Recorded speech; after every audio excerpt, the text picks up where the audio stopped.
बोलो जयकारा बोल मेरे श्री गुरु महाराज जी की जय। 14 नवंबर 2025। श्री अद्वैत स्वरूप विवेक दयाल प्रकाश।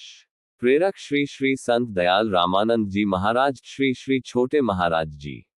प्रकाशक Shri Guru Mandir Shri Sadguru Nagar trust. Compiled by स्कडेवान। आज का पाठ श्री स्वामी जी महाराज के ही शब्दों में अमृत प्रवचन। आप पछाने आप भाग 2। गुरु प्रेमियों, कहते हैं कोयल पहाड़ों की ओर रहती है, जून जुलाई के महीने में मैदानों की ओर आ जाती है। अपना घोंसला वह कभी नहीं बनाती। किसी पेड़ पर बने कौए के घोंसले में अंडे देकर दोबारा पहाड़ों की ओर चली जाती है। अब यहाँ भी माया अपना खेल दिखाती है। कौवा उन अंडों को अपना ही समझता है, क्योंकि रंग रूप आकार में ये अंडे कौवे के अंडों के समान ही होते हैं।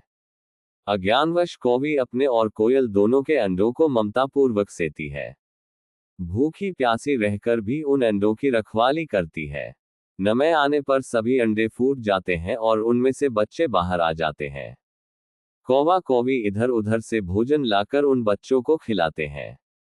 ज्यों ज्यों बच्चे बड़े होते हैं, बोलने लगते हैं, मगर दो बच्चों की भाषा और है और दूसरे वो बच्चों की और। शक्लें भी अलग अलग हैं। एक ही जगह में रहते हुए भी स्वभाव, भाषा और रूप में कितना अंतर होता है। अब उस घोंसले से कोयल के बच्चे निकले कैसे? सो प्रकृति के रहस्य भी बड़े विचित्र होते हैं।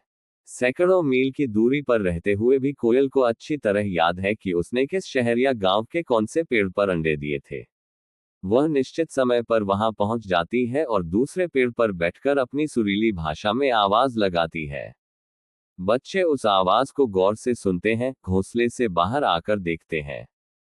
कोयल और समीप आकर गाने लगती है। पुरानी पहचान जागृत हो जाती है और बच्चे तुरंत अपनी मां के पास आ जाते हैं। कोयल उन्हें उड़ाकर ले जाती है और कौवा कौवी सिर्फ देखते ही रह जाते हैं। इसी तरह का संबंध जीव और सद्गुरु में होता है। इसीलिए सद्गुरु का जीव 84 के फेर में नहीं जा सकता। गुरु रक्षक पल पल उसका पीछा करते हैं। जहां भी उस जीव का जन्म होता है, अंतर्यामी सद्गुरु देव उसी शहर, उसी मोहल्ले, उसी घर में पहुंच जाते हैं।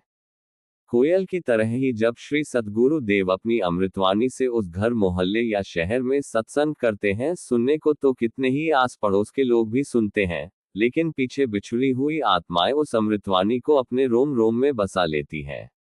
संत दर्शन, संत वचन से जन्म जन्म की पहचान फिर से जागृत हो जाती है और वैराग्य तथा प्रेमा भक्ति के भाव स्वतः प्रकट होने लगते हैं। अब उस जीव का उस घर से सरोकार ही नहीं रहता। आत्मा परमात्मा का मेल हो जाता है। कमाई तो उस रूह की पहले भी कुछ न कुछ थी। अब संत सद्गुरु उस कमाई को बढ़ाने आ गए। लड़की हो या लड़का, औरत हो या आदमी, बूढ़ा हो या जवान, गरीब हो या अमीर, उसे सच्ची शांति का मार्ग मिल गया। सांसारिक कांव कांव की भाषा छूट गई। झूठे घर को छोड़कर वह रूह परम सुखदायी नाम सागर में जा समाई। जिस माला का मन का था उसी में जा मिला। घर परिवार की उसे याद तक भी नहीं रहती। बेशक घर परिवार वाले कहेंगे कि मेरा लड़का था या मेरी लड़की थी, उसे संत ले गए, वह सन्यासी हो गया, लेकिन उन बेचारों को यह नहीं मालूम होता कि वह न उनका लड़का था, न उनकी लड़की, वह तो सद्गुरु से बिछड़ी हुई एक रूह थी, जो कोयल के बच्चे की तरह अपनी मां की भाषा पहचान कर अपने सच्चे घर में पहुंच जाए। बोलो जयकारा बोल मेरे श्री गुरु महाराज जी की जय। प्रेरक श्री श्री संत दयाल रामानंद जी महाराज श्री श्री छोटे महाराज जी। प्रकाशक श्री गुरु मंदिर श्री सद्गुरु नगर ट्रस्ट। अगले पाठ में आप पछाने आप भाग 3। Compiled by स्कडेवान।